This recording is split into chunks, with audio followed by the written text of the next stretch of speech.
उत्तर प्रदेश के 5 विधान परिषद सीटों के लिए बीजेपी और सपा के बीच सीधा मुकाबला है, लेकिन ये चुनाव योगी आदित्यनाथ से ज्यादा अखिलेश यादव के लिए अहम है। सपा अगर 5 में से एक भी सीट जीत लेती है तो विधान परिषद में एक बार फिर से नेता प्रतिपक्ष की कुर्सी हासिल कर लेगी। इसीलिए सपा ने पूरी ताकत झोंक दी है। इसी कड़ी में जालौन में समाजवादी पार्टी के प्रदेश अध्यक्ष नरेश उत्तम पटेल ने शिक्षक स्नातक चुनाव को लेकर पार्टी के कार्यकर्ताओं के साथ समीक्षा बैठक की और पार्टी कार्यकर्ताओं को जीत का मंत्र दिया। समाजवादी पार्टी के उम्मीदवार चुनाव जीतेंगे, हमारी सरकार होगी, हम निश्चित रूप से पुरानी पेंशन को बहाल करेंगे। दरअसल विधान परिषद के कुल 100 सदस्यों में से सपा के पास सिर्फ 9 सदस्य हैं। नेता प्रतिपक्ष के लिए कम से कम 10% सदस्यों का होना जरूरी है। विधान परिषद में फिलहाल सपा के पास 9 सदस्य हैं।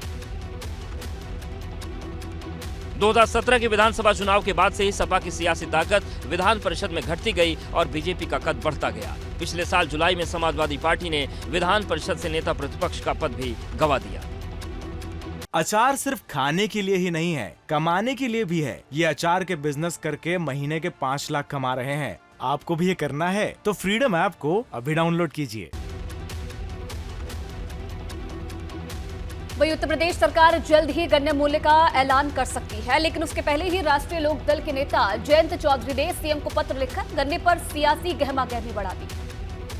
गन्ना मूल्य को रालोद योगी सरकार के खिलाफ हथियार बना रही है। पहले गन्ना मूल्य को लेकर जयंत चौधरी ने सीएम योगी आदित्यनाथ को पत्र लिखा है और अब दूसरे शहरों से पार्टी कार्यकर्ता संदेश पत्र भेज रहे हैं। किसान संदेश अभियान के तहत रालोद ने मेरठ में 10,000 संदेश पत्र सीएम को भेजे हैं। मेरठ कैंट के बड़े डाकघर के बाहर रालोद कार्यकर्ताओं ने प्रदर्शन किया और संदेश पत्र सौंपे। रालोद नेताओं का कहना है कि मांगे पूरी होने तक आंदोलन जारी रहेगा। कम से कम 10,000 पत्र भेजने का लक्ष्य जो इकट्ठे किए हैं कार्यकर्ताओं ने, जो गाँवों से किसानों ने लिखे हैं, और सरकार को नसीहत करने के लिए कि पेराई सत्र आधा बीतने को है और गन्ना मूल्य अभी तक घोषित नहीं किया है। किसान को पता ही नहीं है कि मेरा गन्ना का जो मुझे क्या भुगतान होगा। जयंत चौधरी की चिट्ठी पर भाजपा की ओर से करारा हमला बोला गया है। लक्ष्मीकांत वाजपेयी ने जयंत चौधरी को उनकी सहयोगी सपा की सरकार की याद दिलाई है। जयंत चौधरी से मैं एक बात पूछना चाहता हूँ, किसी मांग को करने से पहले अपनी गिरवा भी झाँक कर देख लीजिए।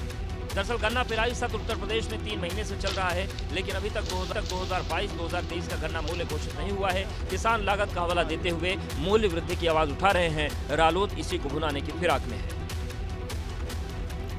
राहुल गांधी की अगुवाई में चल रही कांग्रेस की भारत जोड़ो यात्रा अपने अंतिम फेज में है। 30 जनवरी को यात्रा खत्म हो जाएगी और इसी के साथ अब कांग्रेस अपने दूसरे अभियान को लॉन्च करने जा रही है, जिसका लोगो भी जारी कर दिया गया। कांग्रेस ने हाथ से हाथ जोड़ो अभियान का लोगो लॉन्च किया। यह अभियान 26 जनवरी से शुरू होगा और इसका उद्देश्य राहुल गांधी की भारत जोड़ो यात्रा के संदेश को आम लोगों तक पहुंचाना है। इसी के साथ कांग्रेस ने बीजेपी के खिलाफ एक चार्जशीट भी जारी की। लोगो जारी करते हुए कांग्रेस के वरिष्ठ नेता जयराम रमेश ने कहा कि जहां भारत जोड़ो यात्रा एक वैचारिक आंदोलन है, वहीं हाथ से हाथ जोड़ो पूरी तरह राजनीतिक। हाथ से हाथ जोड़ो अभियान एक सीधे तरीके से 100% राजनीतिक अभियान है। कांग्रेस के हाथ से हाथ जोड़ो अभियान की कमान प्रियंका गांधी के हाथों में होगी। मकसद है ज्यादा से ज्यादा महिलाओं को पार्टी से जोड़ना। इतना भी उत्तर प्रदेश में तैयारियों का जो सिलसिला चल रहा है, सारा का सारा नेतृत्व आदरणीय दीदी प्रियंका जी कर रही हैं।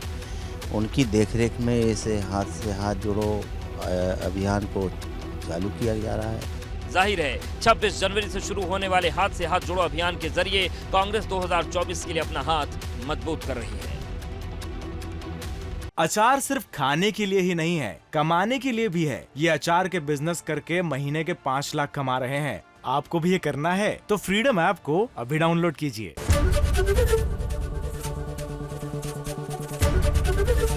एबीपी गंगा, खबर आपकी, जुबान आपकी।